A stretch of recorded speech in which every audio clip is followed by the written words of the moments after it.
The Beretta Cheetah, also known by its original model name of Series 81, is a line of compact blowback-operated semi-automatic pistols designed and manufactured by Beretta of Italy. They were introduced in 1976 and include models in .32 Auto, models 81 and 82, .380 Auto, models 83, 84, 85 and 86, and 22 Long Rifle, models 87, 87 Target, and 89.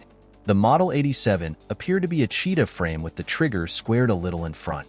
It also had a barrel slide assembly that was in essence the one from the gold standard, but trimmed down a bit from the top and with a Weaver-style scope rail that also acted as a low-profile sight rail.